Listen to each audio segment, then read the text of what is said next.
Hey, this is Rafa the Latin Babbler with Todo Wafi, and today my guests are the directors and writers of the new Netflix stop motion film I Am Frankelda, Arturo and Roy. Ambriz, welcome. Thank you so much. It's an honor to be here. Yeah, thanks so much. I'm actually privileged because I saw you guys at Leaf and I was able to interview you then on the red carpet. We saw the premiere there of Frankelda, and now, we have a chance to be able to showcase this on a worldwide stage. What are your feelings about the representation going into that to be able to produce, the first um film of its kind on a world stage like that? I think that this is a great opportunity. It's our biggest dream. And when we started this film, we didn't know that it was going to be the first stop motion film ever made in Mexico. We didn't do it because of that. We just wanted to do our film. It's also our first film. But now being here at Netflix, I think that it's really important because when we were trying to do the film, a lot of producers in Mexico and a lot of people told us that this was impossible, and they wanted us to quit our dreams and stop producing this film.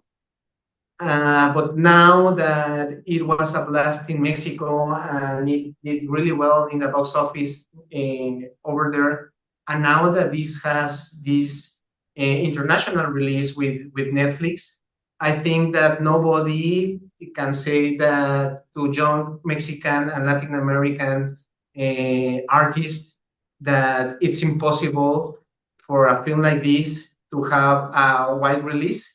So I really hope that this film helps to change that perspective in Latin America and specifically in Mexico. I love it because it was like super creative. I know the film comes with a great endorsement. Guillermo del Toro, he's described it as a triumph of vision, tenacity of love for the craft. Stop motion is such a handcrafted and like intimate way of animation style. What do you think, or how do you think this medium allowed you to express in I Am Frankelda, the like, whether in this or whether it made it better than like CGI or other forms that are being used? We really enjoy the process of making stop motion films. We are toy nerds, basically. We have been playing with toys all of our lives. And the feeling of having a toy in your hand, to be able to pose it, to build a diorama, to put on the proper lighting on a bookshelf and have the toy living there is an experience that we always try to replicate. We view each character as an action figure in which we have like the accessories and the wardrobe, and we think about their poses. So for us, making this kind of films is fun. We enjoy the process. We enjoy having that much textures. We love building with different materials in mind. They all react differently to light and to the environments. So what we try to do with our lives always is to have as much fun as possible. And the end result is a film like I Am Frankelda. I love the fact that the story really does rely on forget that story, which is like centered around a woman whose voice and creativity is like constantly dismissed. Why was that such an important theme for you to explore? Yeah, well, I think that at the time when we were starting to write the script of the film, we were living a really similar process as Frankelda because a big producer in Mexico told us that we should stop thinking about dreaming in doing our film, that maybe we could help him to produce his film, and later on, in some years, we could do our own. And we were really angry because we didn't want a lot of funds that were given in Mexico at the time, because everybody told us that it was impossible to do a stop motion film. And I think that all that anger that we had and that bad energy, we transformed it in something positive while creating Frankelda.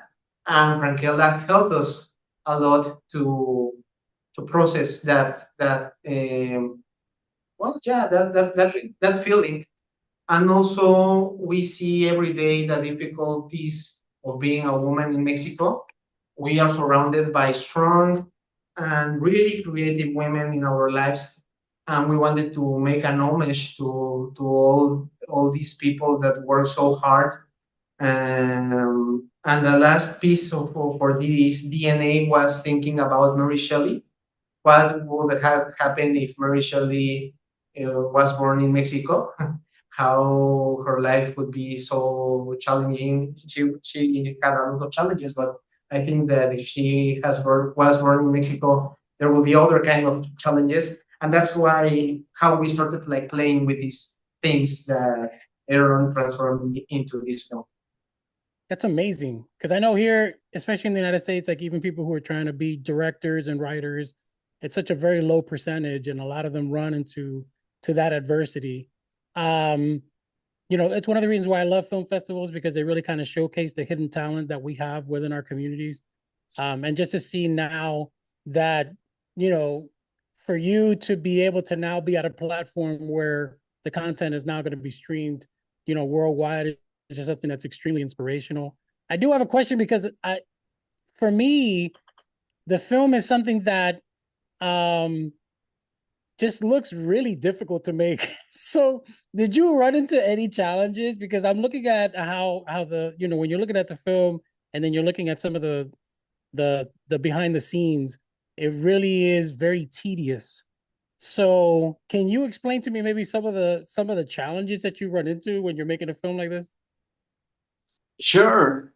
Some of the most difficult challenges were the problems regarding organization. For example, we had up to 20 animation units at the same time in our studio. And if only one of those 20 lagged, everything would change completely, and we had to redo the calendar from scratch. So the calendar got rearranged like maybe 5 times a day. For example, if an animator got COVID and we needed them to finish a shot because that puppet will go into another unit, that would get everything disassembled. And it's not only the animation, because it's also how they are building the puppets, building the sets, dressing them. So managing all those puppets, all those pieces of scenery, all those props, all those animators, photographers, construction people, painters, was really fun, but also a great challenge. And we didn't have the time or the budget to wait. So every decision was taken in order to go as quick and to have as much quality as possible. Oye, bastante tiempo. Like, how long did it take to make the film? I think that we worked in film like for 3 years and a half. Oh my gosh. Yeah. That's crazy. All right, I got one last question. It's a fun one. Just because, as Latinos, we're very much surrounded by food. And I'm the type of person that I like to prepare my dinner right before I watch the movies. So if you had a dish that somebody had to, or that you recommend for somebody who is about to watch I Am Frankelda, what would that dish and drink be? I would have something like tacos al pastor, definitely. That is my favorite. A milkshake, because those are like kind of things that shouldn't go together, but together they can build a great experience. Yeah. You don't dip it though, Sweet right? bread and dulce with a lot of colors and sugar and chocolate, and that's really Mexican, and that's the flavor of this film also. All right, so for just the general person, the person who's not Latino, how would you explain the film to them, just so that they can get impassioned to be able to watch it as well?